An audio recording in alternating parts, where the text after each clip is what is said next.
Então já estamos no Catar, pelo menos para a próxima temporada, o Tite fazendo um bom trabalho nas eliminatórias. Muito bom. João Paulo Capelanes, obrigada, Capê. Obrigado, Thaís. Vai. Ótimo fim de semana a todos. Tchau, Capê, pra você destaque também.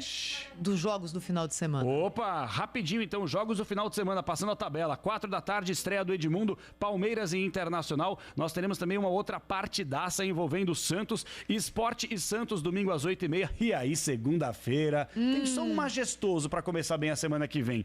8 da noite no Morumbi, tem São Paulo e Corinthians, jogaço que a Rádio Bandeirantes vai transmitir. Ulisses Costa narra na Bandeirantes. Muito bom, 9h59, ponto final no Jornal Gente desta sexta. Rede Bandeirantes de Rádio. 1170 kHz.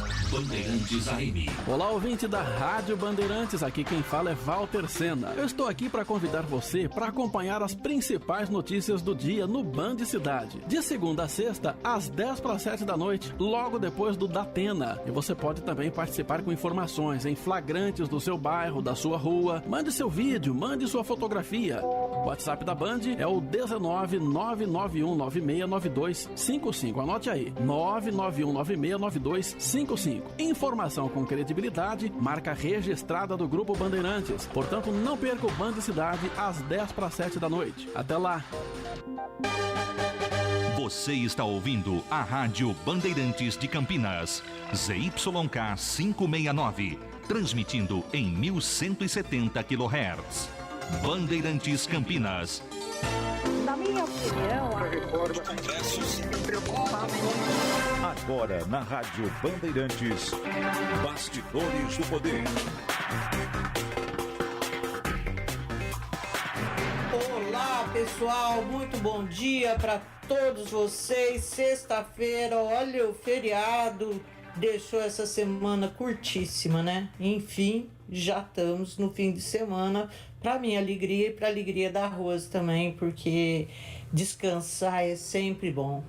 Bom, hoje é 15 de outubro de 2021, dia do professor nosso, que eu já vi de homenagem aos professores, e de fato é uma categoria que tem um impacto, né, na vida da gente, assim, pro resto da vida. Depois a gente fala mais sobre isso. E, bom, esse daqui que você está ouvindo na Rádio Bandeirantes de Campinas é o Bastidores do Poder, que é uma produção do Departamento de Jornalismo da Band+, produção e apresentação Rose Guglielminetti e minha, Zezé de Lima. A mesa de som é do Leandro Renato, a central técnica é do Gil Kleber. Olha, a gente está ao vivo também no bandmulti.com.br, que é o portal da Band+, onde você se atualiza durante o dia sobre o que está rolando no Brasil e no mundo e em Campinas. Nós estamos ao vivo nos aplicativos da Band Rádios, no YouTube, no endereço youtube.com/Rádio Bandeirantes de Campinas, e também no Facebook em 2 endereços, que são facebook.com Rádio Bandeirantes CPS, facebook.com/Band+. E vocês podem participar conosco, nos ajudar a fazer o programa, interagir com a gente, né, mandando sua mensagem para o WhatsApp 19 97102 1493. O WhatsApp 19 97102 1493. E agora nós vamos aqui recebendo Rose Maria Guglielminetti. Bom dia, Rose. Tudo bem por aí, tirando a gripe? Bom dia, Zezé. Bom dia a todos. Tirando a gripe, tá tudo bem por aqui. Nariz não entupido, dor de cabeça, um pouquinho de febre. Mas agora eu preciso ir para o médico fazer o exame, né? Para ver se é Covid ou não. Mas, acho que não. Acho que não. Acho que dá essa mudada na temperatura, assim, e o corpo... Você não tomou vacina para gripe, né? Não.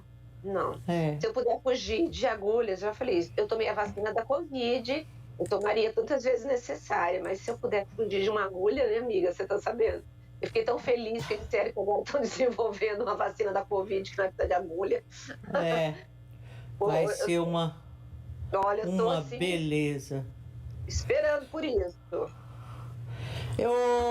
Rosmaria, sancionado o projeto de lei que manda a CPFL, no caso, porque nesse momento é a responsável pelos postes, né, as donas dos postes de iluminação aqui da cidade, cuidar dos fios que estão lá pendurados e pelos quais ela cobra aluguel das outras concessionárias, né, Rose? Boa, hein? Foi ontem isso? Foi ontem, foi sancionada a lei ontem, né? A CPFL, se ela descumprir, ela vai pagar uma multa de R$380 e as concessionárias que ela subloca o poste ali, a multa é mais de R$500. Agora, qual é o problema, Zezé? O prefeito sancionou a lei, mas ele não definiu quem vai fiscalizar. E qual departamento que vai... Belaroba, então. Exatamente. É um pai, é uma criança sem pai, entendeu? Então, e aí, você perguntou para ele? Não, pro prefeito não, fui para assessoria, né? E aí eu conversei com o pessoal da assessoria, pedi para saber qual era a secretaria que vai fazer a fiscalização, porque essa lei, se não tiver fiscalização, vai ser só, não vai funcionar nada. Então, eu estou esperando, até ontem a resposta que eles me deram é que não havia definido nenhuma secretaria, mas que eles ficaram de ver entre hoje ou segunda-feira quem é que vai ser responsável, porque a minha matéria é essa, é exatamente saber quem vai ser responsável para poder ver se tem fiscais, porque senão, amiga, não vai adiantar nada, os fios vão continuar dependurados, vão continuar caídos, vão continuar provocando acidente como aquele no mês passado, daquele casal que estava na moto e que acabou se machucando no fio e acabou indo para o hospital. Então, assim, foi legal a sanção? Ok, foi. Mas se não tiver uma definição dando nome para quem é que vai fiscalizar e cuidar dessa bagaça, não vai adiantar nada. Exatamente, eu concordo. E aí é inclusive a pasta que o 156 vai ter para encaminhar as reclamações que devem chegar aos montes lá no 156 da prefeitura, sabe, Rose? É isso que eu imagino. Mas fiquei feliz, de qualquer maneira, fiquei feliz. E se não tiver quem vai fiscalizar, o prefeito que nomeie já quem fiscaliza e boa, faz aí um adendo e já atribui responsabilidades. Rose, então Campinas começa as aulas presenciais no dia 3, é isso também? 3 de novembro também. Esse daí eu falei com o prefeito, meu filho, os pais estão todos desesperados, porque tem pai que sem saber se vai voltar ou não, sabe o que vai acontecer segunda-feira? Eles vão mandar todas as crianças para a escola na segunda-feira, né? Aí a prefeitura correu e acabou dando essa resposta para a gente, que vai ser dia 3 de novembro. Por que esse período, Zezé? Para poder se adaptar e arrumar as escolas de acordo com as novas regras, que aí já não vão ter mais as regras, não vai ter mais a regra como o distanciamento de 1 metro, não vai ter mais esse rodízio que hoje está tendo, e apenas os alunos com comorbidades ou grávidas que estarão dispensados de estarem na escola. Fora isso, volta todo mundo dia 3, a prefeitura achou melhor ter esses 20 dias, mais ou menos uns 20 dias, né? Não, 15 dias, 18 dias, na verdade. 18 dias para poder, são 2 semanas para poder arrumar as escolas. Só que, a boa notícia, todos os professores da prefeitura estão vacinados. Todos. Não tem nenhum que não esteja vacinado, Zezé. Então vai ser mamão com açúcar. Porque as crianças transmitem muito pouco, né? A prefeitura só trabalha com crianças em termos, né? Se tiver todo mundo em fase. Então, olha, ainda bem que tá voltando tarde, se você quer saber. Agora, uma coisa que interessou-me, Rosmaria, IPTU digital, a senhora poderia me explicar direito o que eu faço, como é que eu faço? Porque essas coisas significam nunca ir presencialmente a um serviço público. E isso, eu acho que a maioria da população aqui da City está interessada nisso, né, amiga? Deixa eu ver aqui, Zezé, que a Patrícia me mandou. o release, ela até pediu para jogar no blog, quem jogou no site foi o Edson, né? Bom, na verdade, é o seguinte, as pessoas podem se cadastrar, né? Vão ter até o dia 30 de outubro para fazer o cadastro e vão ter um desconto de 1% limitado a R$100. Primeira, para dar um incentivo para quem quiser fazer esse IPTU digital. Aí a pessoa vai receber o formato digital, obviamente, sem ter aquele carnezinho, e ela vai pagar lá só com aquele númerozinho. Então, o contribuinte ele tem que ter os dados cadastrais atualizados, né? E ele tem que ir no portal do cidadão, que é um ambiente exclusivo, que está na página da prefeitura, tá? Então, entra lá no site da prefeitura e aí ele vai entrar e se cadastrar. Aí, quais são as vantagens? Além do 1%, né? Ele não vai precisar pegar o carrinho dele para poder ir até o banco, poder pagar. Ai, que belezinha. E a prefeitura, Zezé, também faz uma economia porque ela não emite os carnês, porque o modelo atual tem um custo, né, de impressão e distribuição. Então, é uma economia também para a prefeitura. E eles estão dando, então, esses R$100 de desconto para quem entrar. Então, gente, é só entrar no portal da prefeitura e na parte de IPTU digital, faz o cadastramento, só que é só até o dia 30 de outubro e paga o cadastramento. Esse ano a prefeitura vai lançar 482 mil carnês, já lançou, e deve receber aí cerca de 1,3 bilhão. Então é muita grana. É muita grana, é muito carnê. Então vai ser uma beleza. E ambientalmente... eu vou fazer isso. E ambientalmente é o mais correto, né, Zezé? Sim, fica gerando papel, besteira, né, Rose? E hoje, assim, tem muita gente que fala, mas aí eu pago, a prefeitura perde, dá alguma coisa, eu vou ter que provar. Os bancos, eles guardam, né? Se a gente precisar procurar, a gente vai lá no histórico da gente. É isso. Ou então imprime o comprovante de pagamento. Eu tenho a impressão que muita gente já faz todos os pagamentos digitais. A única coisa é quase tudo, né? Eu sei que está tendo muitos golpes pelo Pix, né, Zezé?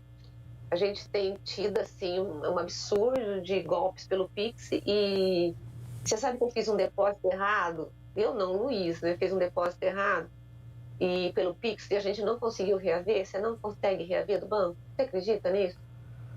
Nossa, eu não sabia, não. Então, se você fizer depósito errado, você não consegue reaver.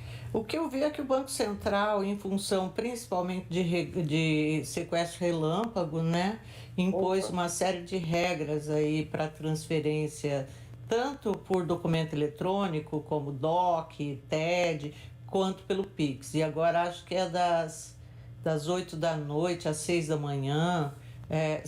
o limite máximo são R$1.000 para transferência. Agora, o outro ponto que eu achei mais interessante, eu espero que o Banco Central faça parte dele, porque não há como você ficar tendo golpe de Pix e DOC e TED se não tiver conta laranja, conta que não existe de gente... Sabe, então o Banco Central tem a obrigação de atuar muito fortemente contra esse tipo de conta. E fechar todas essas contas, porque uma vez que isso aconteça, a gente vai estar... o Banco Central vai estar ajudando a reduzir sensivelmente esse tipo de trapaça, sabe, de golpe, de crime, né? Porque falar trapaça ou golpe é uma coisa que fica levinho e, na verdade, é uma coisa traumática, horrorosa. Geralmente é mediante sequestro, mediante coerção por arma, sabe? Aquele negócio, coisa de doido. Bom, Rose, hoje a gente tem um dia meio lotado, né? Então, vamos fazer o seguinte, já vamos dar uma... Pincelada nos assuntos.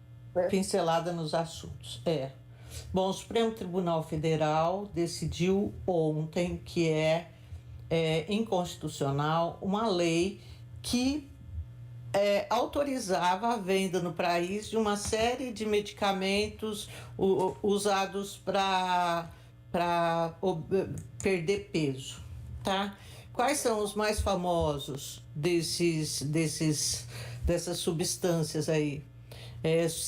Sibutramina, anfepramona, fenproporex e mazindol.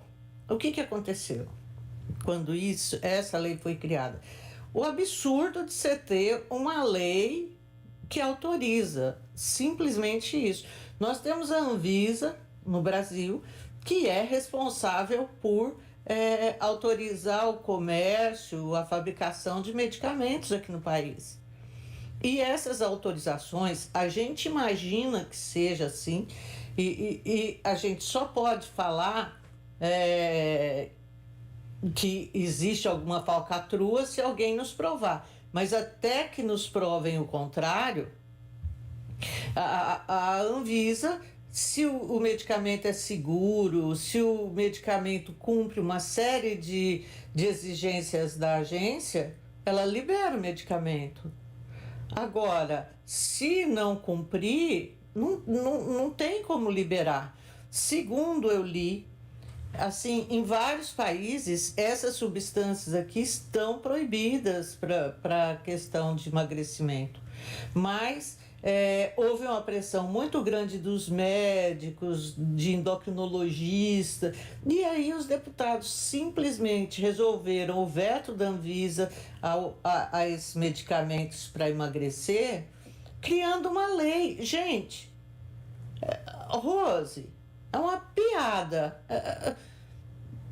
Então você vai ter agência para quê? Fecha, uai.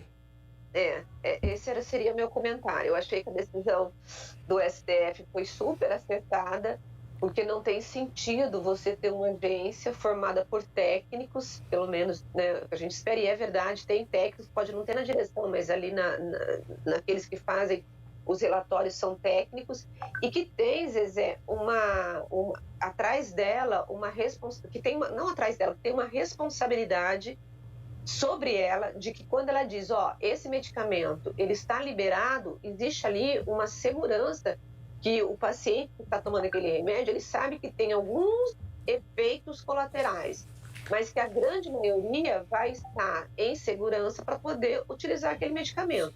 Agora você imagina se os deputados, com qualquer lobby que chega lá, e deputado que adora receber uma graninha, não estou dizendo que eles receberam, mas que adora receber uma graninha, que adora conseguir alguma benesse, começar a liberar por projeto medicamentos no Brasil. Vai ser uma farra do boi doido, né? Farra do boi.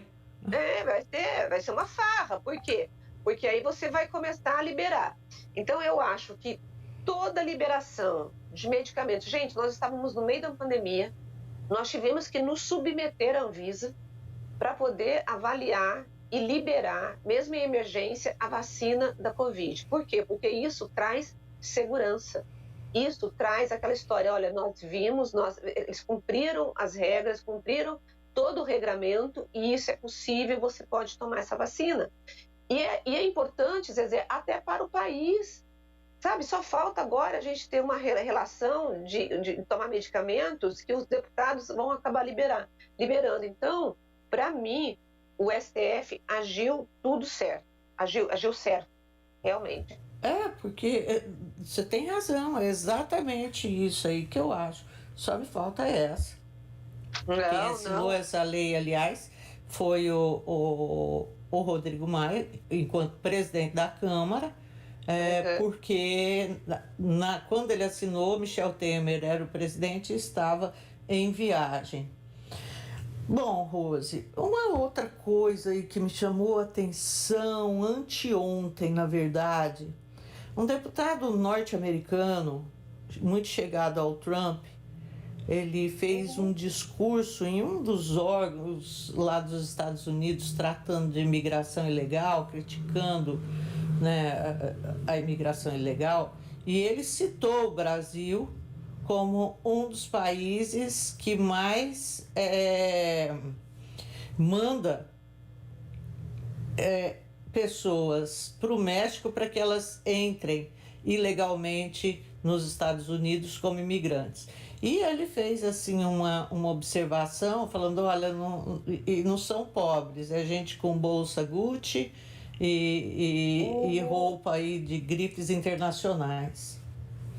E hoje acordo de manhã a notícia de que o México deve começar a exigir novamente visto dos brasileiros, isso tinha sido abolido, para tentar conter essa onda de imigração ilegal.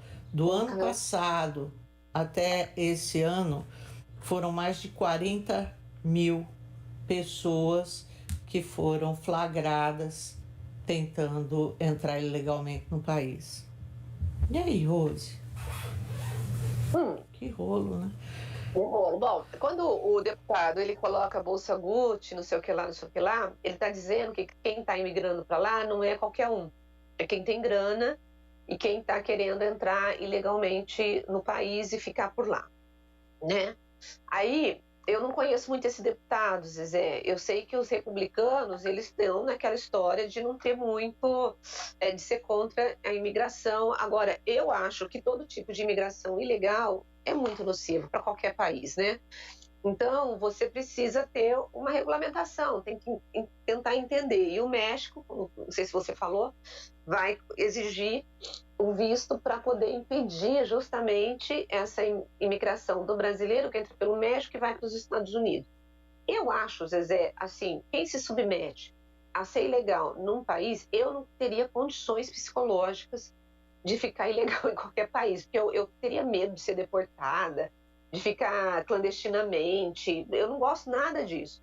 Então eu acho que se for verdade, agora ele disse que são 42 mil pessoas, né? Foi esse número que ele deu, não foi? De 42 mil ou 41 mil? 42 mil pessoas. Mais de 40 mil.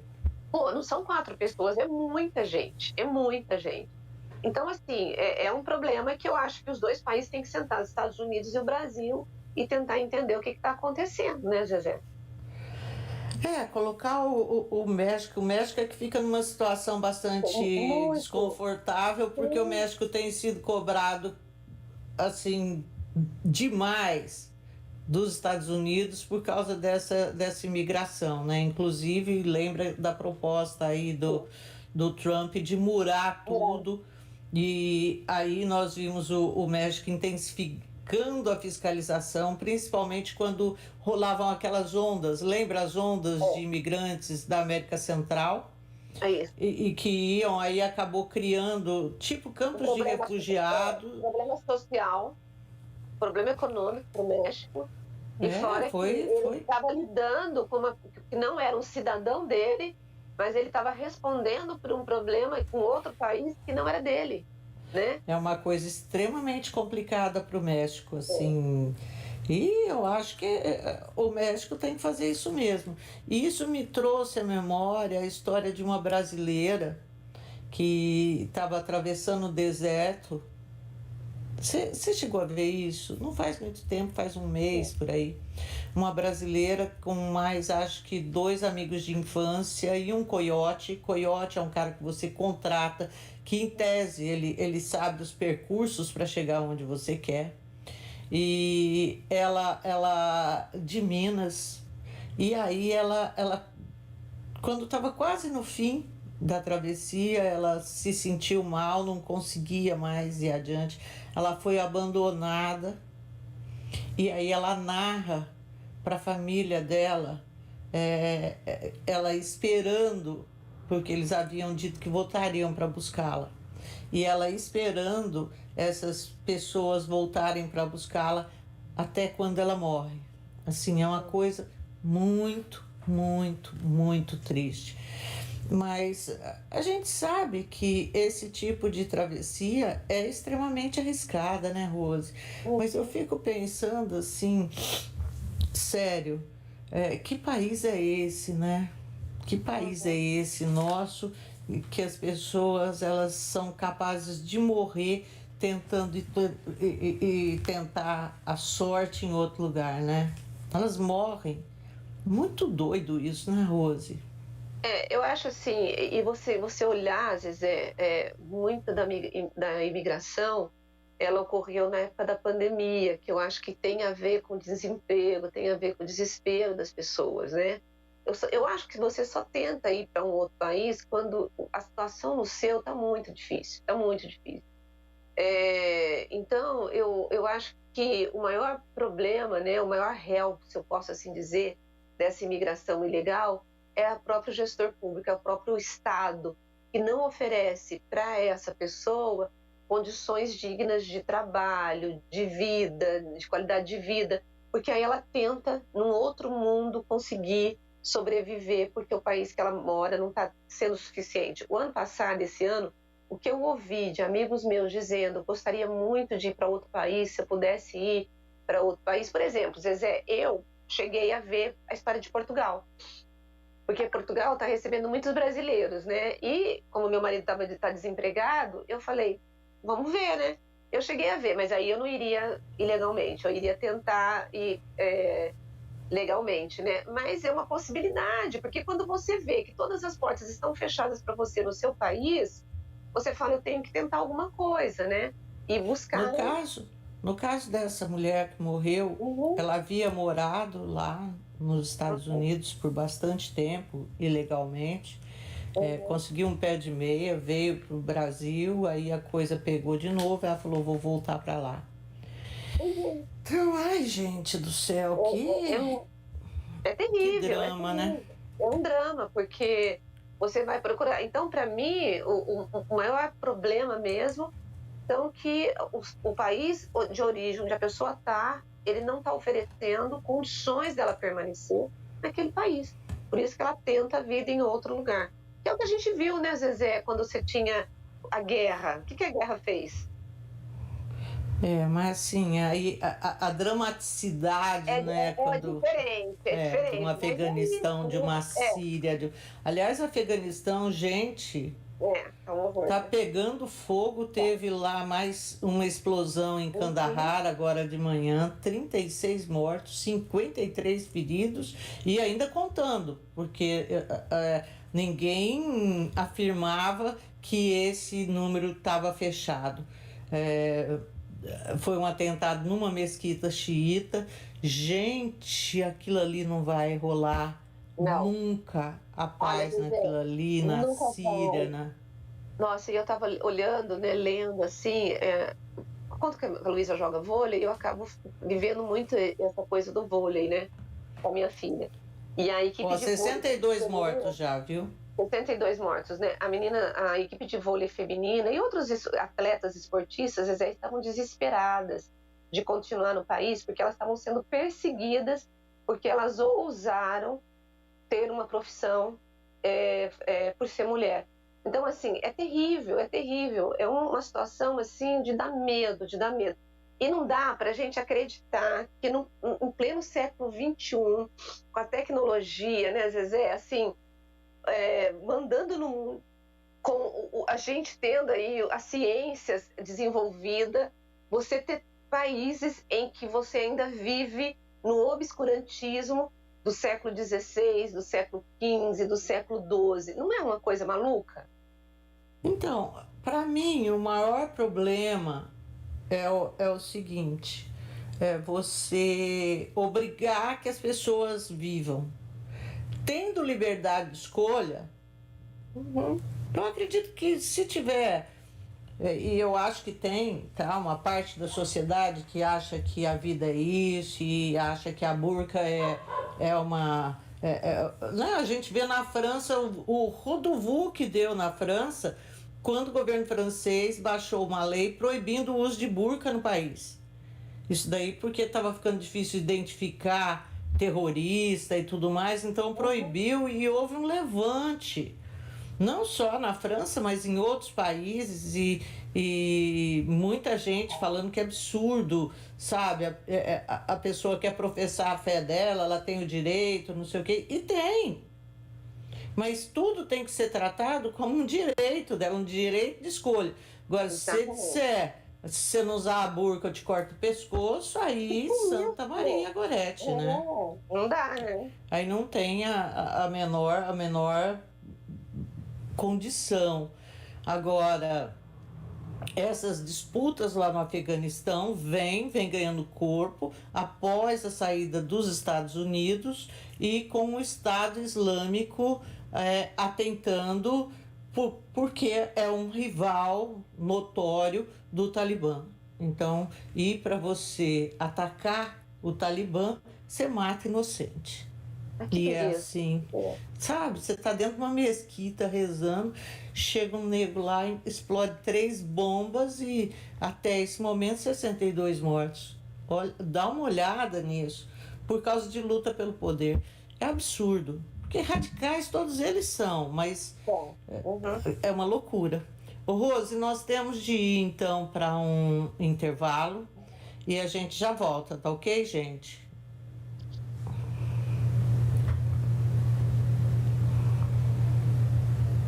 Pessoal, vamos pro break. Meninos.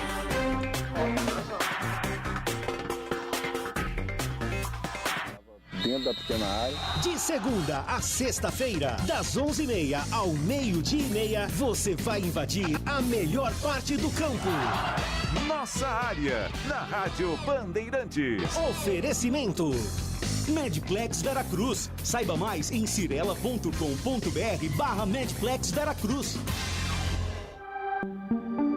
Médicos e investidores. Um novo conceito de saúde chegou em Campinas. Venha conhecer o Medplex Veracruz. Um complexo de saúde com espaços para consultórios, clínicas e laboratórios, junto ao Hospital Veracruz. Consultórios de até 46 metros quadrados, conjunções de mais de 600 metros quadrados. Acesse cirela.com.br/Medplex Veracruz e agende sua visita. Realização e construção Cirela. Não importa se o tema é leve, polêmico, divertido ou incrível. O que realmente importa é que você seja sempre o primeiro a saber. Bandemulti.com. Todo o conteúdo do Grupo Bandeirantes em um só clique. Notícias atualizadas de 4 grandes regiões do estado, a qualquer hora. Entretenimento, esporte, utilidade pública. A informação que você precisa. Acesse bandemulti.com. Saiba sempre mais.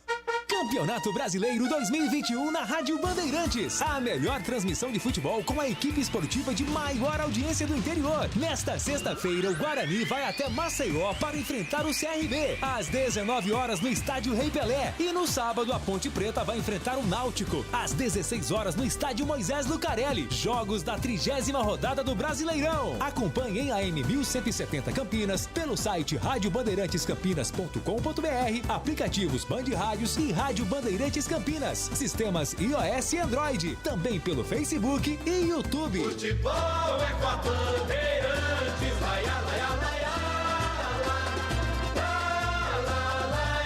Bandeirantes.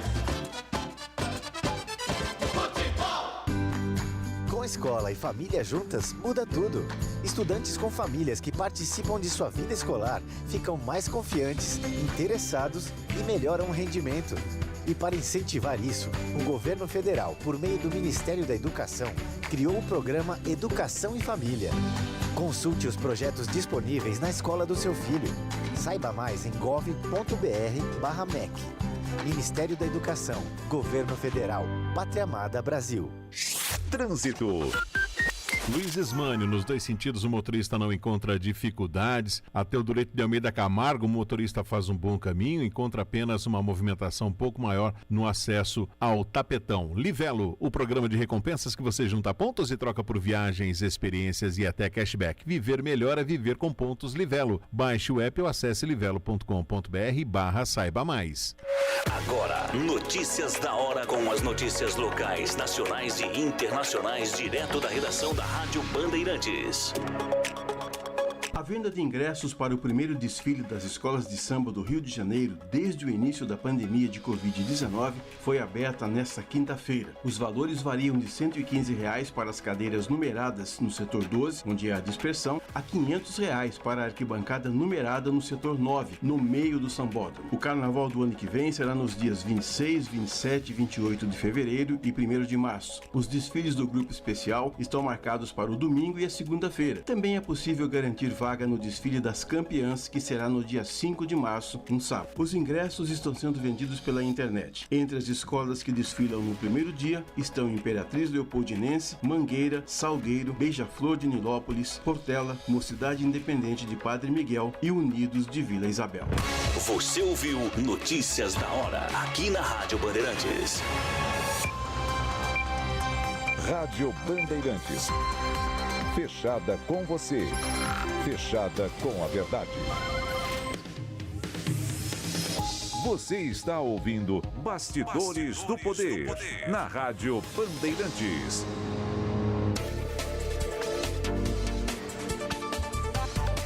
E nós estamos de volta com Bastidores do Poder.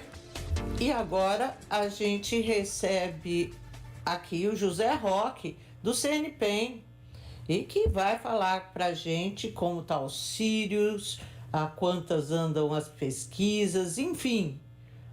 A gente viu que até o presidente veio aqui na sexta-feira passada, a gente imagina que tenha sido por uma grandíssima coisa. Muito bom dia, José Roque. Bom dia, bom dia, Zezé, bom dia, Rose, bom dia a todos. Bom, nós tivemos o presidente aqui na última sexta-feira. Ai, desculpa, gente. O que a Rose está caindo pelas tabelas hoje? Bebeu muito, Zé Roque. É um problema você trabalhar com esse tipo de pessoa. Bom, o presidente, então, esteve aqui na última sexta-feira e sem que eu acho que o campineiro saiba exatamente o que o presidente estava fazendo aqui. Ele estava no CNPEM. Mas o que é isso que trouxe o Bolsonaro aqui em Campinas? Tá. Bom, o CNPEM, né, como vocês falaram, para quem não conhece, é o Centro Nacional de Pesquisa em Energia e Materiais. Ele tem 4 laboratórios nacionais. É o Laboratório Nacional de Luz Síncron, que tem o Sírios, né, que é o grande acelerador síncron brasileiro. Tem também o de nanotecnologia, de biociências e biorrenováveis, e estamos também iniciando para o ano que vem, né, colocar em funcionamento uma faculdade de ciências, a ILUM. Então, o presidente veio aqui para, vamos dizer assim, inaugurar uma série de novas instalações do CNPEM, que ampliam a nossa capacidade de pesquisa e atendimento ao sistema de ciência e tecnologia brasileiro. Então, foram 5 novas linhas de luz do Sírios.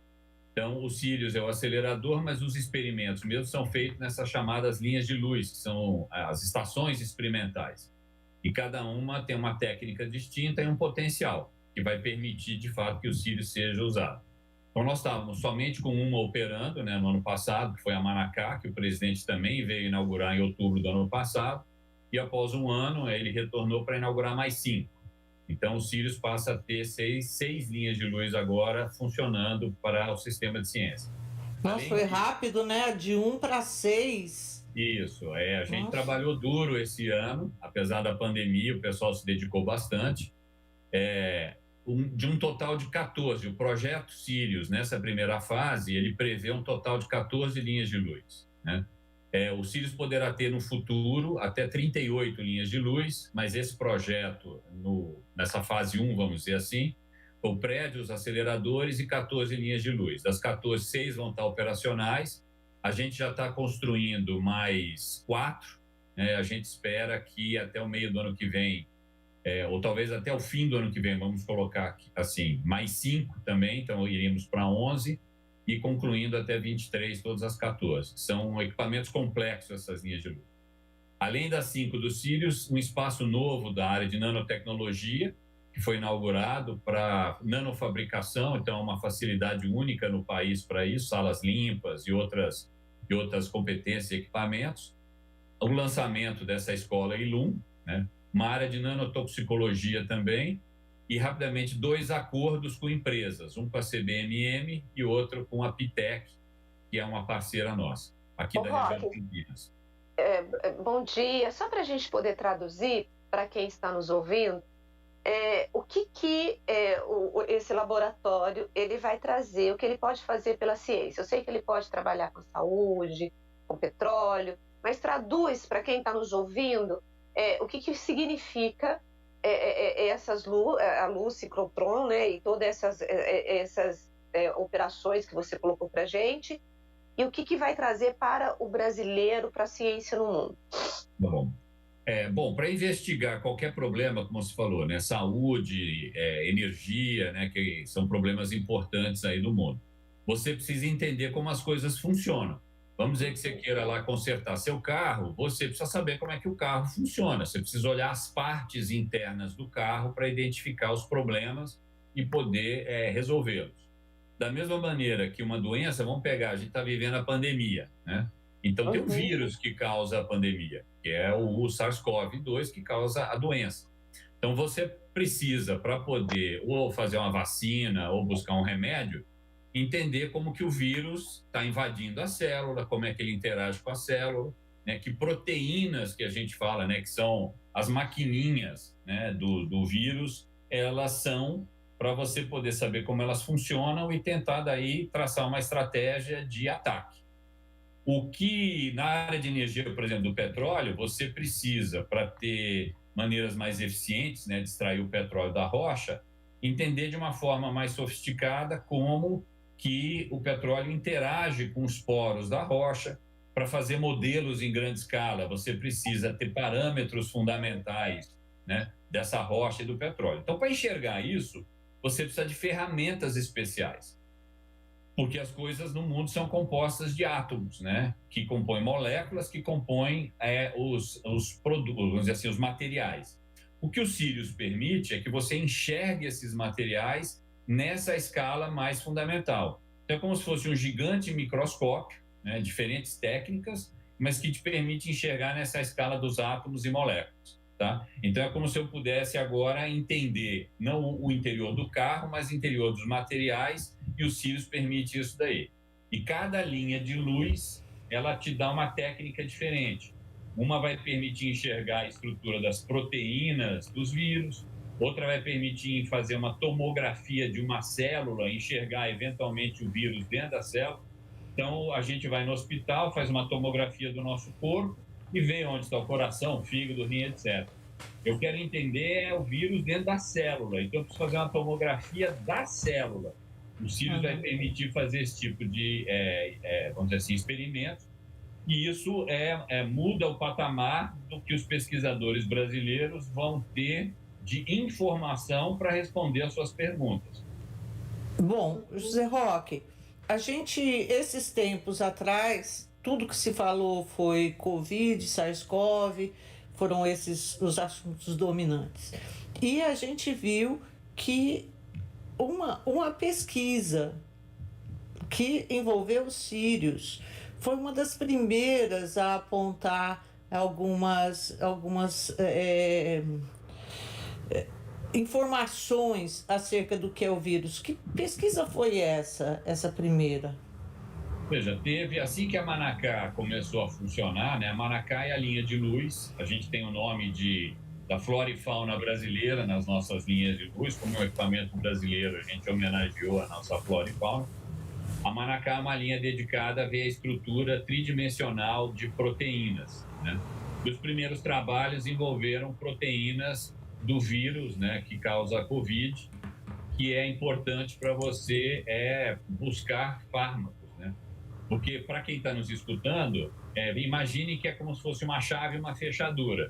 Então, vamos dizer que a proteína fosse como uma fechadura, né? E o remédio é como se fosse a chave que vai encaixar naquela proteína. Tá? Se eu não tenho uma maneira de enxergar, então vamos dizer que você me dá uma fechadura e eu tenho que encontrar, de alguma forma, alguma chave que vai encaixar naquela fechadura. Se eu não enxergo o que está lá dentro, é quase impossível. A tentativa e erro, eu vou ter que ficar testando milhões e milhões de chaves até achar uma que funcione. O que o Sirius permite é que eu enxergue a estrutura dessa proteína, é como se eu agora enxergasse cada detalhe lá da fechadura, agora eu posso projetar a minha chave para encaixar direitinho lá. Então, essas foram as primeiras pesquisas que foram feitas por grupos de São Carlos, que conseguiram obter detalhes importantes e agora podem passar para uma fase seguinte, né, que não vai envolver diretamente os Sirius. O Sirius permitiu que eles enxergassem, entre aspas, a fechadura. E agora eles vão poder seguir em frente buscando as chaves. Agora, uma coisa que vocês permitem, vocês têm várias parcerias com universidades, as universidades elas vêm, fazem a pesquisa nos Sirius, e depois elas continuam o trabalho fora daí. É isso? Exatamente. A gente não precisa ter um modelo de operação que é a operação regular, que é o que a gente chama de os usuários do sistema de ciência e tecnologia utilizam o CNP, em particular os Sírios, e eles não precisam ter uma parceria formal. Eles submetem uma proposta de pesquisa, essa proposta é avaliada por comitês externos que vão dizer se aquela pesquisa faz sentido, pode ser utilizada, é competitiva, etc. E aí eles ganham alguns dias, né, um tempo, como a gente fala, de utilização. Então, é parte do modelo de operação do que a gente chama de instalações abertas à comunidade científica brasileira. Agora, uma outra coisa, assim, a gente já volta... Você quer perguntar, Zezé? Que eu quero falar da escola. Eu queria ver em relação a isso, assim, tipo, quantas pesquisas já estão sendo tocadas usando os Sírios? De onde que vem esses pedidos aí para uso? E, assim, quem paga por isso? Se são os pesquisadores, se são as universidades, como é que é isso? Tá. Nós temos hoje, que o Sírios está iniciando, né? Eu posso dar um exemplo. O Sírios, ele está substituindo o nosso acelerador antigo, né? Chamado de UVX, que era de segunda geração tecnológica, vamos chamar, era de segunda geração, e o Sírios é de última geração, quarta geração, como a gente chama. Então, o UVX, que era o antigo, recebia mais de 1.000 pesquisadores por ano, né? De centenas de instituições aí do Brasil e do mundo. O Sírios, por enquanto, ainda está recebendo, eu diria, mais dezenas do que centenas de pesquisas, porque ele está começando, ele ainda está testando. De vários lugares do Brasil, por exemplo, essa pesquisa que eu falei foi da USP de São Carlos, mas nós já temos pesquisadores de universidades do Nordeste, de outros lugares aqui do estado de São Paulo também, e bem como pesquisadores internos do CNPEM. Então, e isso vai começar a se expandir da mesma maneira que o VX, que antes tinha pesquisadores do Brasil inteiro vindo, tá? Quem paga por isso é o próprio Ministério da Ciência e Tecnologia. Se a gente fosse, vamos fazer uma lógica aqui, que você fosse ter o pesquisador pagando. Se o pesquisador fosse pagar, ele ia ter que submeter uma proposta de pesquisa para um CNPq ou para uma outra instituição de fomento, e no fundo ia ser o próprio recurso vindo do próprio Ministério. Então, a gente ganha em agilidade recebendo o recurso na lógica de que faz uma seleção por qualidade, por mérito. Então, você tem a instalação aberta. Essa é a mesma lógica de operação no mundo inteiro. Então, um pesquisador brasileiro pode submeter uma proposta, se quisesse, para o síncrotron, sei lá, em inglês. E se ele tiver mérito, ele pode utilizar o síncrotron em inglês sem pagar o uso em si, ele paga o transporte, ele paga o seu custo para chegar lá. Então, é a mesma lógica de operação mundial, tá? Professor, a ciência, ela é algo extremamente importante, né, para o mundo, né? Mas ela também é cara. E no dia da inauguração, o ministro de Ciência e Tecnologia, o astronauta lá, o Marcos Pontes. O Marcos Pontes, ele chegou a reclamar do corte de 600 milhões do orçamento para o ano que vem.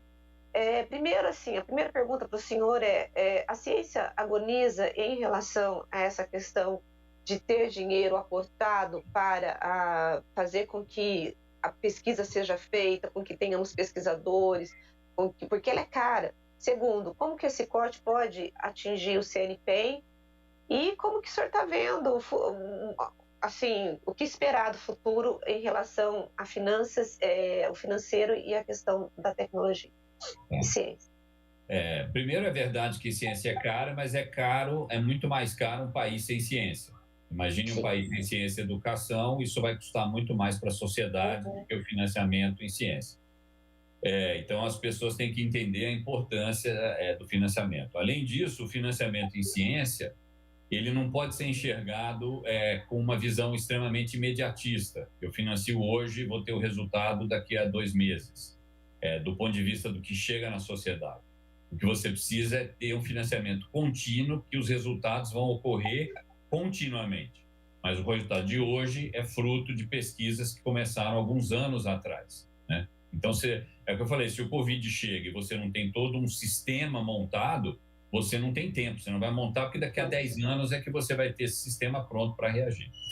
Então, a ciência brasileira, ela vem sofrendo, não é de hoje, ela vem sofrendo há alguns anos. Se a gente olhar desde 2015, a gente vem tendo cortes contínuos no financiamento em ciência e tecnologia do país, o que é uma pena. Isso parece um reflexo de uma falta de visão de longo prazo, de forma ampla, né, do sistema talvez político brasileiro ou sistema de financiamento, né, de gastos, não diria gastos, né, mas de investimentos que o Brasil vem tendo, né.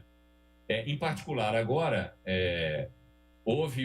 havia uma expectativa muito grande, há uma expectativa muito grande da comunidade, porque a maior fonte de financiamento da ciência, que é o chamado Fundo Nacional de Desenvolvimento Científico e Tecnológico, que estava sendo contingenciado contingenciado quer dizer, os recursos existiam, mas não eram disponibilizados para sua utilização, né?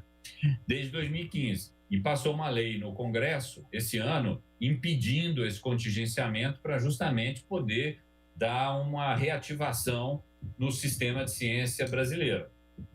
E o que você mencionou essa questão dos 690 milhões, era um projeto de lei, né, que alocava esses recursos do FNDCT para utilização, principalmente por bolsas e por outros institutos do Brasil inteiro, e que o Ministério da Economia interferiu junto ao Congresso para que houvesse uma mudança, né, da alocação do PLN, ao invés de utilizar o FNDCT para a ciência, fosse dinheiro passado para outros ministérios com outros fins.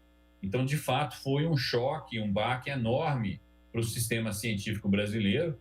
Por exemplo, o Brasil inteiro depende de um financiamento chamada universal. É uma chamada que o CNPq lança.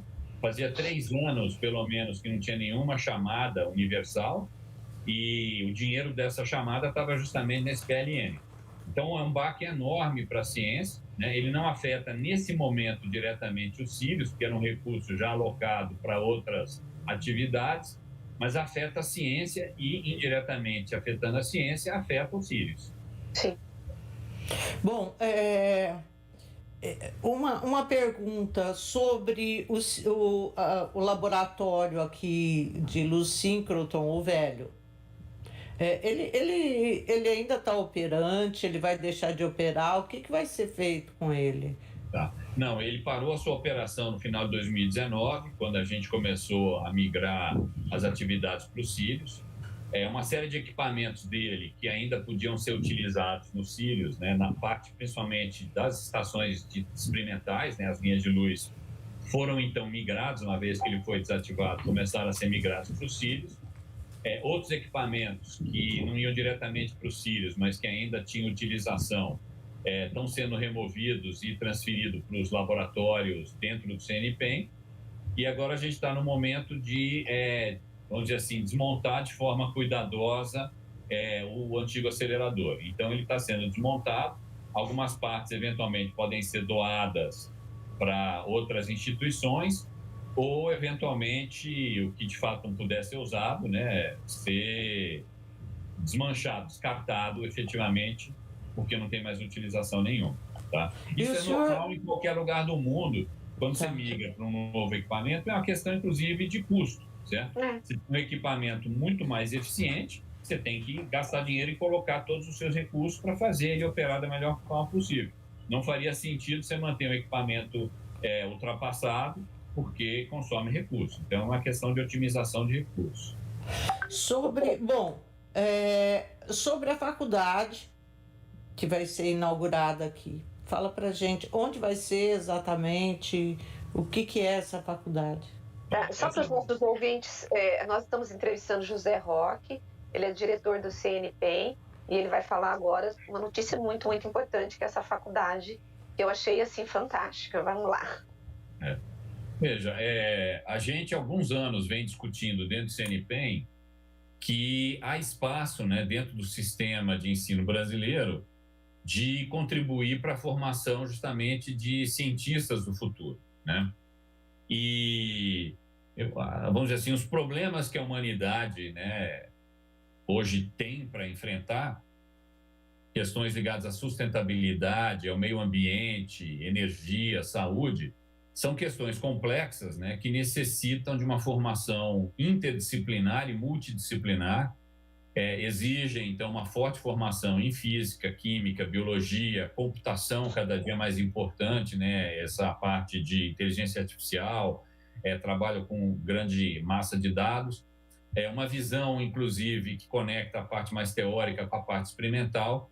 Então, a gente entendeu que o CNPEM, que naturalmente tem essa característica multidisciplinar, por ter justamente no mesmo campus, né, embaixo da mesma gestão, químicos, físicos, engenheiros, biólogos, tem uma série de equipamentos e competências, né, que permitem, inclusive isso é o que o CNPEM faz muito nos seus projetos estratégicos, essa multidisciplinaridade, que a gente podia contribuir na formação desses cientistas.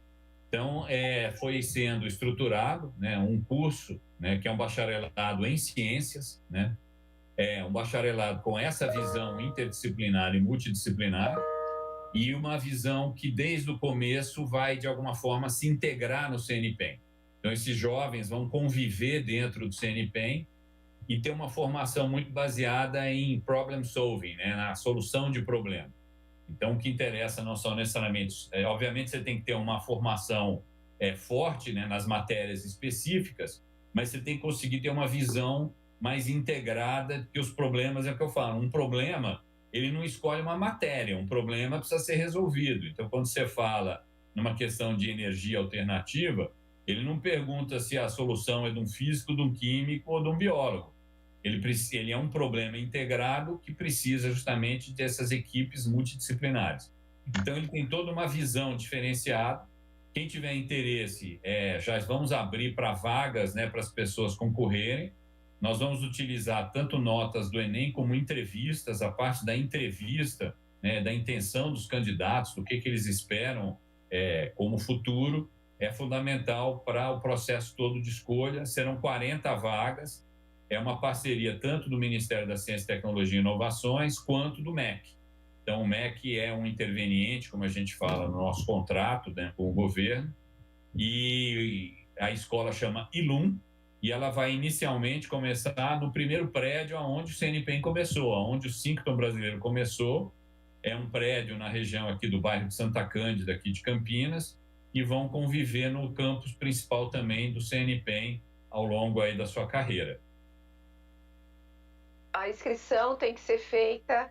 Bom, eu fiz essa matéria lá no Bandmulti, gente. Procurem lá no Bandmulti, que tem todo o endereço, tudo certinho para vocês fazerem inscrição para essa vaga. Agora, eu tenho uma ouvinte aqui, a Hilda, ela diz assim: ouvindo essa entrevista, eu fico me perguntando como que o pessoal antigo inventou e desenvolveu tantas e tantas coisas. Pessoal antigo quer dizer a gente ou não? Não, tá falando, eu acho que ela tá falando lá atrás. Ela mandou, né? Os recursos são muitos hoje. Como o senhor falou daquela luz que veio dentro do produto, do produto, tal, da matéria, dentro da matéria. Aí ela ficou imaginando, mas como? Porque não tinha esses equipamentos, não tinha nada disso, né? Como que eles desenvolveram? Foi desenvolvendo de acordo com aquilo que tinha na época, né? Isso. Na verdade, assim, desde o começo do século passado, vamos dizer assim, a humanidade, quer dizer, desde o sempre, né? A humanidade quis entender quem nós somos, do que somos feitos, para onde vamos, de onde viemos. Então, essas perguntas estão presentes, né? Isso foi se estruturando ao longo do tempo e a ciência foi avançando, né? E aí, no final do século passado, a gente começou a ter uma compreensão melhor da estrutura da matéria. Na verdade, desde o final do século XIX, começo do século XX, que existem elétrons, que existem núcleos, que o núcleo e os elétrons formam os átomos, que os átomos formam as moléculas, que o núcleo é composto de prótons e nêutrons. E aí você foi desenvolvendo as perguntas, elas vão gerando uma necessidade de novas ferramentas, novos equipamentos. Aí as pessoas vão inventando, né? Se a gente for pensar bem mais antigo, aí estamos falando aí do século 17, 18, os avanços da microscopia. As pessoas começaram a querer enxergar o que tinha? Inventaram um microscópio óptico. Aí o microscópio óptico viram que tinham micro-organismos. Aí quando começaram a pensar, pô, tem micro-organismos, o que são eles? Aí você quer ir entendendo mais e mais, você vai tendo que inventar mais e mais equipamentos. Isso vai evoluindo até chegar nos Sirius. Então, esse é assim, a beleza do avanço da ciência. Verdade. Que coloca as perguntas que são importantes, isso gera necessidade de novas ferramentas, equipamentos que vão gerar novas perguntas. Mas a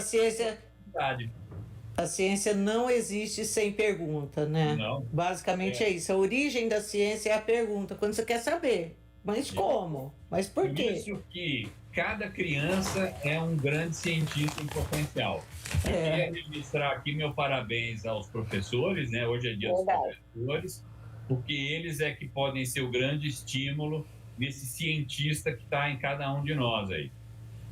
Bom, é o seguinte, a gente abriu o programa falando dos nossos professores também. Mas, olha, José Roque, eu quero agradecer muito a tua participação aqui no Bastidores do Poder. Foi muito legal, muito bacana conversar sobre isso. E um bom dia para você e bom final de semana. Obrigado, Zezé. Obrigado, Rose. Obrigado pela oportunidade. Agradeço quem está nos escutando aí. É sempre um prazer. E convido todos a entrar na página do CNPEM e do ILUM e conhecer mais sobre a gente. Muito obrigado. Um abraço. Obrigada. Semana a todos vocês também. Obrigadão. Bom, gente, nós vamos agora para um intervalo, coisa rápida, e a gente volta daqui a pouquinho. Bastidores do Poder, na Rádio Bandeirantes. Rocha Autopeças é confiança em primeiro lugar. Rocha Autopeças, preço baixo de verdade, pode comparar. Rocha Autopeças tem de tudo pra sua revisão. Pra facilitar a sua vida, são várias lojas à disposição. Peças nacionais e importadas com a qualidade que o seu carro merece. Visite www.rochaautopeças.com.br. Todos os domingos, a partir das 7 horas da manhã, a Rádio Bandeirantes transmite a Santa Missa direto da Paróquia Santa Rita de Cássia, situada na Avenida Jesuíno Marcondes Machado, 670, na Nova Campinas. Participe das celebrações ou acompanhe pelo rádio. Para valorizar os conhecimentos que adquirimos ao longo da vida, o governo federal, por meio do Ministério da Educação, criou o Resaber, um processo de avaliação e reconhecimento de saberes profissionais que vai conceder diplomas e certificados a trabalhadores das mais diversas áreas. Instituições de ensino. Saibam como fazer parte dessa rede certificadora em gov.br/mec/resaber. Ministério da Educação, Governo Federal, Pátria Amada Brasil. Campeonato Brasileiro 2021 na Rádio Bandeirantes. Todos os jogos de Guarani e Ponte Preta com a melhor transmissão de futebol e a equipe esportiva de maior audiência do interior. Narração com emoção, comentários com credibilidade, um show de reportagens. Futebol é com a Rádio Bandeirantes. Apoio Rocha Autopeças, há 29 anos oferecendo peças de qualidade com preços justos. Acesse rochaautopeças.com.br. Na Corbella Tintas, você encontra a Coral Proteção Sol e Chuva. Atendimento e qualidade só tem ela. Corbella. Não importa se o tema é leve, polêmico, divertido ou incrível. O que realmente importa é que você seja sempre o primeiro a saber. Bandemulti.com. Todo o conteúdo do Grupo Bandeirantes em um só clique. Notícias atualizadas de 4 grandes regiões do estado, a qualquer hora. Entretenimento, esporte, utilidade pública. A informação que você precisa. Acesse bandemulti.com. Saiba sempre mais. Trânsito. Pelo corredor Dom Pedro, o motorista já encontra boas condições na rodovia Dom Pedro, não encontra dificuldades. Pela Zeferino Vaz também tem boas condições quem utiliza o anel viário Magalhães Teixeira. Tem top ofertas para você na Fast Shop, os produtos mais vendidos com até 40% de desconto e economize ainda mais pelo Pix. Baixe o app da Fast Shop. Agora, News Drops com Henrique do Vale, direto de Nova York. E o príncipe William criticou os bilionários que estão focados no turismo espacial, dizendo que eles deveriam investir mais tempo e dinheiro para salvar a Terra. Ele falou sobre as atuais viagens espaciais em uma entrevista para o podcast Newcast da BBC. Ele falou o seguinte, abre aspas, precisamos de alguns dos maiores cérebros e mentes do mundo concentrados em tentar consertar este planeta e não em tentar encontrar o próximo lugar para ir e viver. Os comentários do príncipe William foram inclusive transmitidos depois que o ator William Shatner, hoje com 90 anos e conhecido como Capitão Kirk de Jornada nas Estrelas, se tornou a pessoa mais velha a ir ao espaço a bordo da nave espacial New Shepard, desenvolvida pela Blue Origin de Jeff Bezos, ex-CEO da Amazon, que inclusive lançou o próprio bilionário ao espaço alguns meses atrás. William Shatner teve a sua viagem financiada pelo próprio Jeff Bezos, enquanto os outros integrantes pagaram $250 mil cada para fazer a viagem, que durou apenas 11 minutos. Príncipe William, que serviu à Força Aérea Inglesa como piloto de helicóptero de emergência, afirmou que não tinha absolutamente nenhum interesse em ir ao espaço. E para fechar o nosso boletim de hoje, os Estados Unidos finalmente estão aliviando as regras para turistas entrarem no país. Porém, as regras para crianças não vacinadas ainda não são claras. O anúncio do Departamento de Segurança Interna sobre as fronteiras terrestres do México e Canadá não abordou as crianças, e muitas das quais não são elegíveis ainda para vacinação. As regras de viagens aéreas para crianças não vacinadas também não estão claras, embora americanos não vacinados ainda possam viajar para os Estados Unidos por via aérea com testes mais rigorosos. Lembrando que proibições de viagens postas em prática no início da pandemia por proclamações presidenciais impediram a chegada de estrangeiros na China, Irã, no espaço Schengen da Europa, Reino Unido, Irlanda, Brasil, África do Sul e Índia.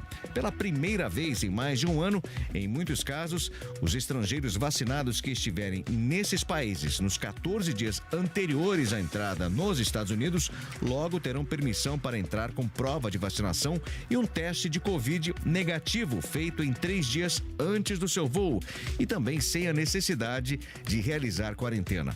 Os viajantes não vacinados de outros países não serão mais permitidos. Você ouviu News Drops aqui na Rádio Bandeirantes. Rádio Bandeirantes. Fechada com você. Fechada com a verdade. Você está ouvindo Bastidores do Poder na Rádio Bandeirantes.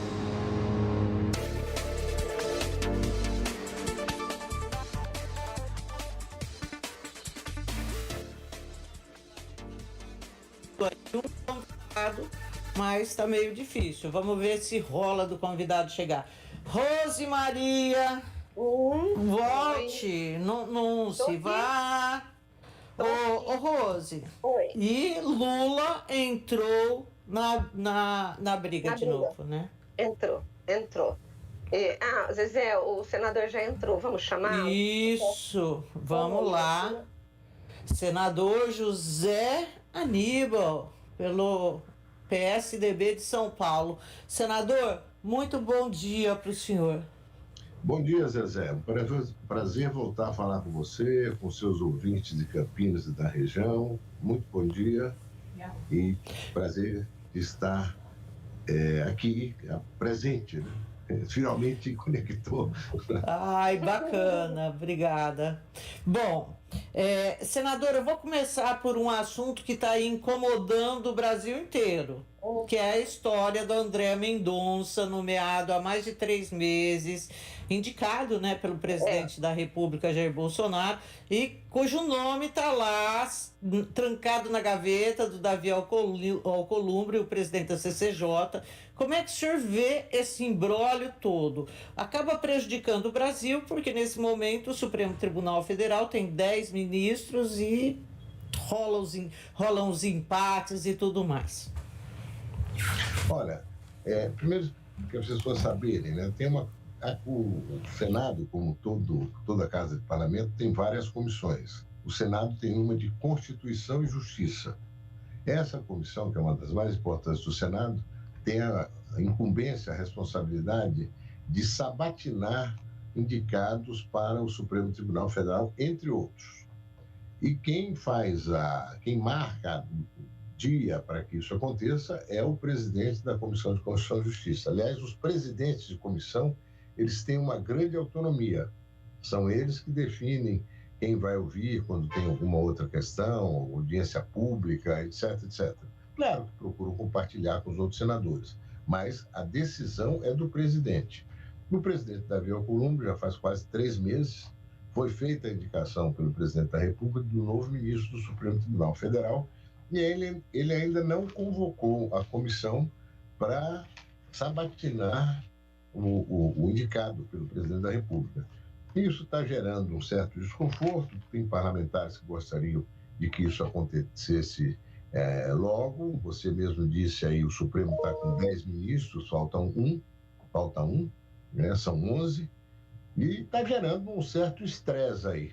Mas não é a principal questão que o Brasil tem, não, viu, Zezé? Mas, deputado, senador, desculpa, deixa eu só insistir. É a Rose, bom dia. Eu só vou insistir com o senhor, Rose, porque essa história pode não ser a principal, mas ela é muito importante para o nosso país, principalmente porque o que a gente tem visto e que está se colocando é que é uma questão política, de uma briga entre o Alcolumbre e ele não quer o André. A minha pergunta é, mesmo que esse presidente tenha autonomia, os outros senadores não têm, não existe um instrumento regimental na casa que possa permitir que haja essa convocação, até porque quando ele não faz isso, tranca a pauta. Não tranca a pauta, não, da Comissão de Constituição e Justiça. Não tranca, porque o presidente tinha dito que tranca numa matéria que eu li dele, mas tudo bem. Não. O presidente tem autonomia com relação à pauta, ele pode até trancar a pauta, ele tomar a decisão de trancar a pauta, quando ele disser, por exemplo, olha, enquanto essa matéria não for votada, eu vou pautar outras matérias. Como ele está pautando outras matérias, a comissão está funcionando. Mas eu acho que essa é uma questão que devia ser resolvida, porque se existem posições diferentes, né, que elas se manifestem. E depois, o André, o indicado, o nome dele vai para o plenário do Senado. Sim. Pode até o presidente do Senado chamar para si e fazer a indicação, o processo de indicação do novo ministro Supremo direto no Senado. Aí tem previsão de sabatina, mas teria ali certamente pessoas defendendo, pessoas que não defenderiam e tal, enfim, e o Senado decidiria. Eu espero que isso se resolva o quanto antes, porque realmente é uma coisa que está incomodando. Eu vejo até por vocês terem transformado esse ponto no primeiro ponto da nossa conversa. Pois é. E aí, eu tenho mais uma, Cezé, já passo para você. Nós estamos desde que o presidente da Câmara assumiu, a Câmara Federal assumiu a principal cadeira, né? Ele tem pautado alguns assuntos que têm sido, assim, ao meu ver, um retrocesso na questão de combate à corrupção. E durante esse período, o Senado acaba sendo um contraponto à Câmara, no sentido de ser um pouco mais coerente com aquilo que o cidadão brasileiro quer. O senhor acha hoje que o Senado ele tem feito ele tem se colocado como um órgão, um colegiado que o cidadão pode perceber que há diferença em relação a essa trama toda que a Câmara está fazendo ou não? Como que o senhor vê? Eu não diria trama da Câmara, mas eu concordo com você. A Câmara tem tido pautas que não são boas. Há 2 meses atrás, a pauta da Câmara era votar distritão, retroceder nas coligações partidárias, o Senado derrubou, não é? Enfim, o Senado tem revisto muitas posições da Câmara, inclusive um projeto que eles mandaram, eu lembro bem, no dia 2 de setembro nós votamos e o governo foi derrotado, era uma medida de prorrogação do auxílio emergencial, de uma modalidade de emprego na emergência, que era a empresa poder contratar funcionários com redução de horas e redução proporcional do salário. Essa era a medida provisória original. A Câmara acrescentou 69 jabutis à medida. E Entre esses jabutis, acrescentou um que modificava 75 artigos da CLT. Uma coisa inacreditável. Nós derrubamos a medida inteira. 47-27 foi uma derrota forte do governo e uma vitória desse procedimento aleatório de ficar, manda uma medida provisória, põe um bando de jabuti no meio e governa desse modo. Não vai evoluir mais, o Senado está muito atento a isso. O Senado tem sido a casa revisora e agora mesmo, eu, por exemplo, votei contra aquele projeto sobre a questão de idoneidade, né? Votei contra porque eu propus que fosse crime doloso, rachadinha, tortura policial, não é? Alguns outros crimes. E houve recusa em aceitar essa emenda.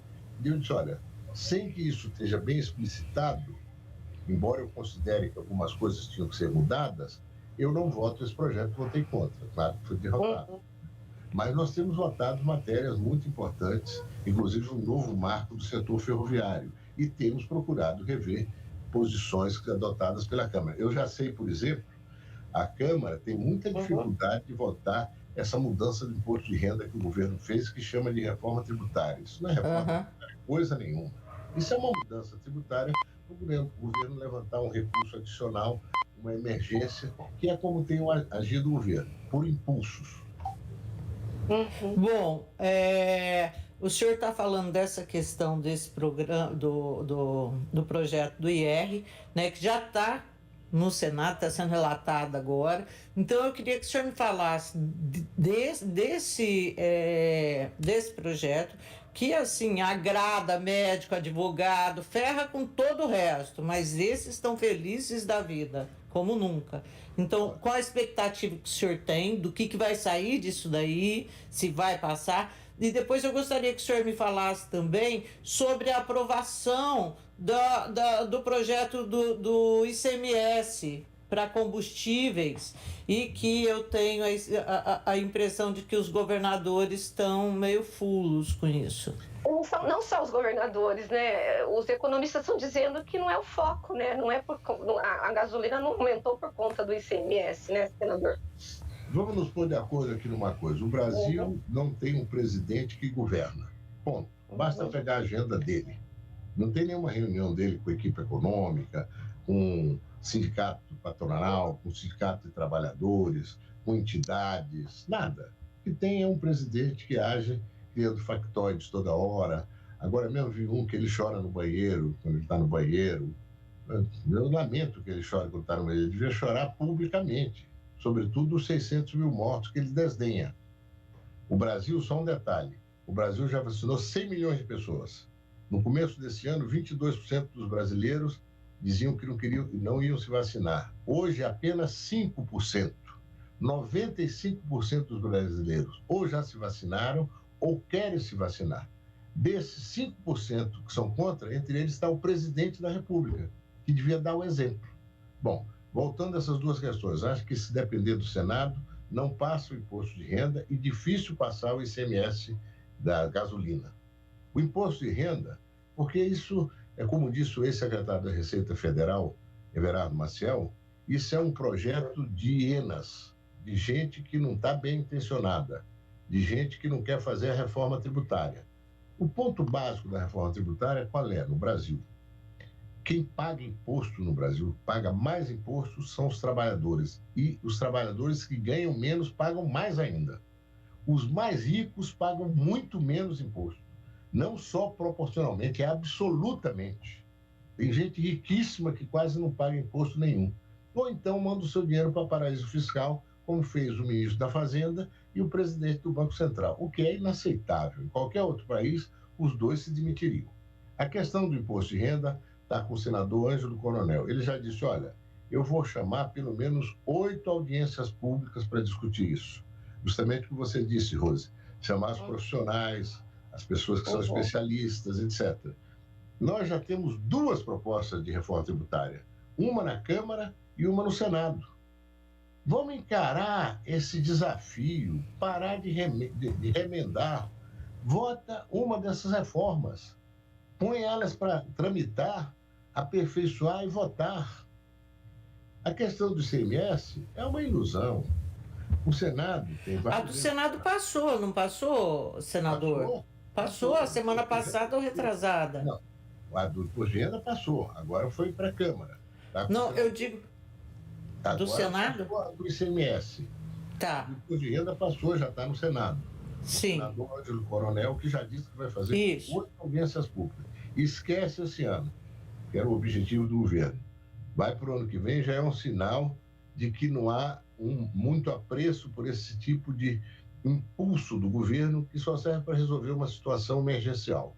Segundo, essa questão do ICMS.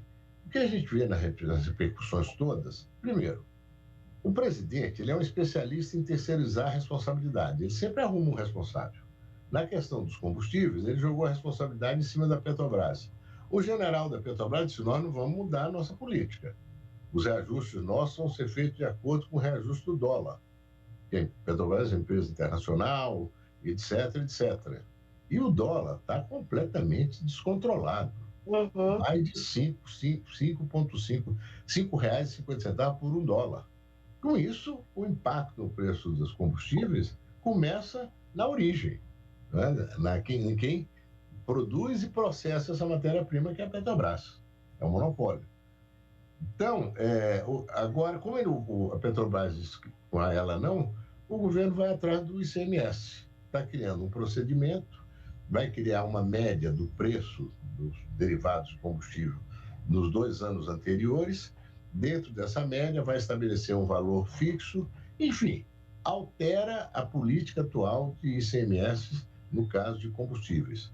O que vai acontecer? Os estados e municípios vão perder, os números estão variando entre 25 e 30 bilhões de reais por ano. É evidente que esse é um assunto que vai mobilizar todos os governadores e prefeitos, porque o ICMS é dos governos estaduais e dos prefeitos, justamente aqueles que recebem a maior pressão para atender as demandas da população, na saúde, na educação, no saneamento, enfim. Acho muito difícil isso prosperar no Senado. Até porque eu acho que no Senado há uma ação dos senadores que é mais independente do governo. Não é que é de oposição, mas é mais independente. O Senado, em certos momentos, ele consegue refletir bem o sentimento do país. A Câmara não deixa de ser também assim, mas existe ali uma composição política, aquela tal base do centrão, que vota qualquer coisa, né? A questão é colocada e eles votam, interessa o governo. Senador, então, o senhor falou nisso, falou em centrão, e eu acho que foi ontem, eu vi uma matéria interessante,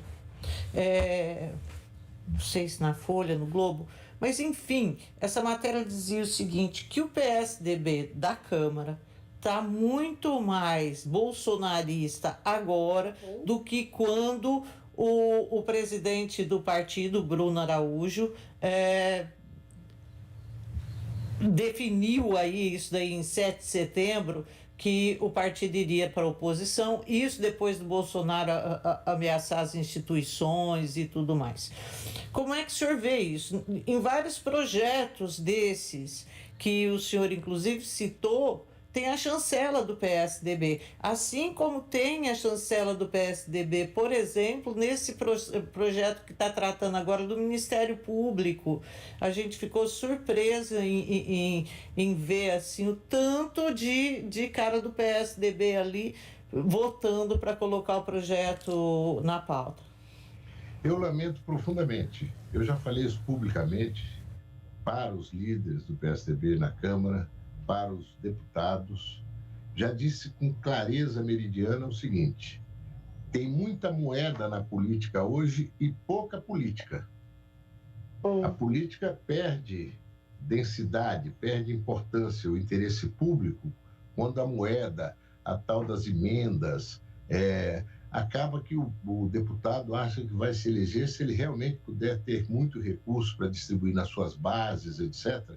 É a volta, num certo sentido, dos currais eleitorais.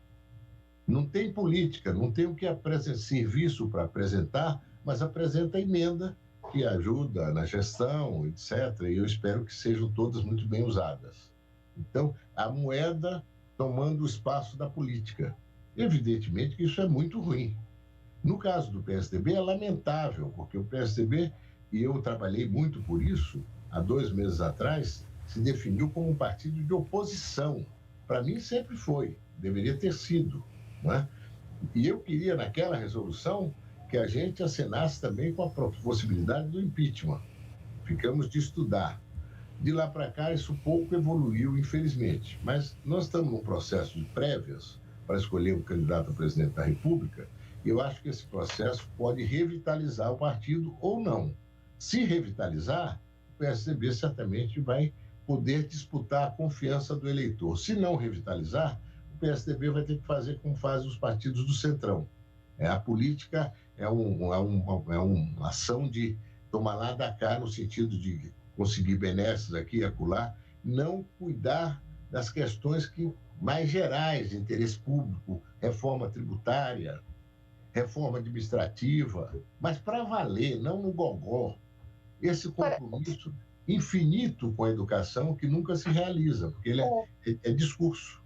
Senador, o senhor acha, assim, na sua avaliação, como um político de dentro do PSDB, que houve uma redução da musculatura política do PSDB? Porque eu lembro quando o PSDB nasceu, ele já nasceu grande, importante, e hoje eu vejo que nós vamos ter prévias do PSDB aí, com algumas disputas internas, mas eu não vejo o PSDB sendo uma possibilidade de ter um nome que faça frente ao Lula ou ao Bolsonaro. Como que o senhor vê o PSDB? E se o senhor achar que houve uma redução da importância política do PSDB, onde foi que o PSDB errou para se distanciar do eleitor? Acho que a sua pergunta é essencial. O PSDB perdeu musculatura. Aquele grupo de homens e mulheres que em 89 criou o PSDB, criou um partido para realmente enfrentar os desafios do Brasil. Isso é tão verdadeiro que 5 anos depois, o Plano Real, não é? Que acabou com a inflação, quer dizer, reduziu a inflação para patamar de 3%, 4%, 5%. Agora já estamos com 10%, queira Deus que não vá acima de 10%, porque começaria a ficar incontrolável e está expropriando renda de todos os trabalhadores, estão perdendo renda pela inflação. Bom, então acho que o PSDB perdeu musculatura, sim. Aquelas grandes lideranças que tivemos na criação, Montoro, Mário Covas, Zé Richa, Fernando Henrique, Zé Serra, tantos outros, Geraldo Alckmin, alguns ainda ativos, a maioria não ativos, alguns mortos, mas a grande expectativa é que essa nova geração do PSDB viesse com a mesma energia e o mesmo compromisso. Infelizmente, isso não está acontecendo. Infelizmente. E acho que realmente você tem razão em questionar a possibilidade do PSDB ter um candidato competitivo. Eu acredito que é possível ter esse candidato competitivo entre aqueles 3 que estão na disputa, o Arthur Vigílio, o João Dória e o Eduardo Leite. Se conseguirmos tirar um candidato, e vai sair um candidato nessas prévias, manter a integridade do partido, nós já teremos um novo líder no partido. Mas o senhor acha que, independente de quem ganhar, o senhor acha que o partido se une ou o senhor acha que não vai ter essa união? A condição de sobrevivência do partido é a unidade. Se não tiver unidade, o que vai acontecer? Vai ser mais um personagem do processo, não vai ter centralidade no processo. Então, desse resultado tem que sair unidade e posições claras para o Brasil. E, evidentemente, posições claras para o Brasil não tem nada a ver com essa falta de rumo que o Brasil tem hoje. O Brasil está perdido. O governo não tem eira nem beira. E tem mais 15 meses de governo. Isso que me preocupa. 15. O presidente está totalmente empenhado em tentar se viabilizar, está perdendo muito prestígio em opinião pública, não é?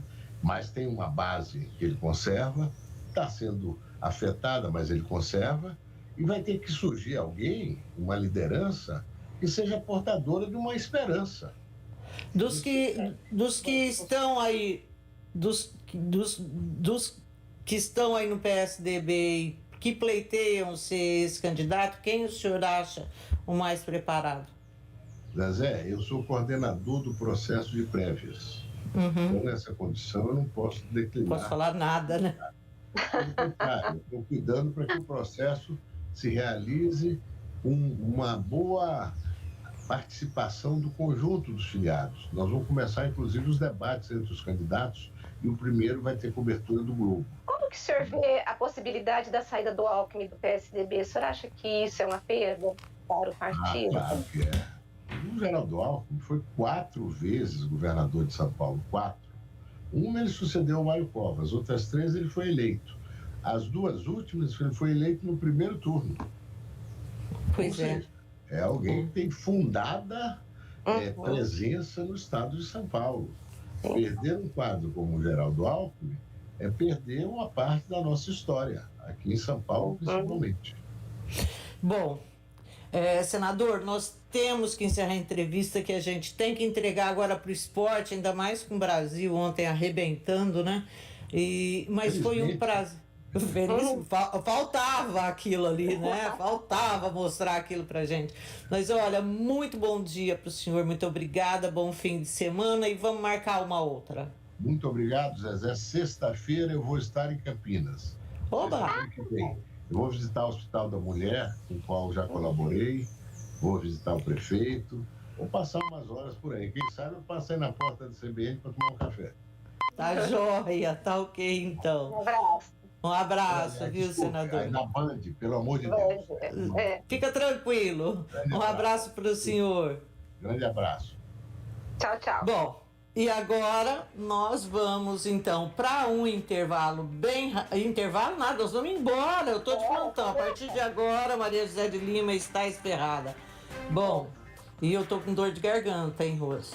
Bom, gente, bom dia para todo mundo, bom fim de semana. Segunda-feira estaremos novamente, 10 horas da manhã.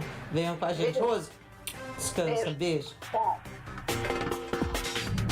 Você ouviu Bastidores do Poder na Rádio Bandeirantes. 1170 kHz. Bandeirantes AM. Não importa se o tema é leve, polêmico, divertido ou incrível. O que realmente importa é que você seja sempre o primeiro a saber. Bandemulti.com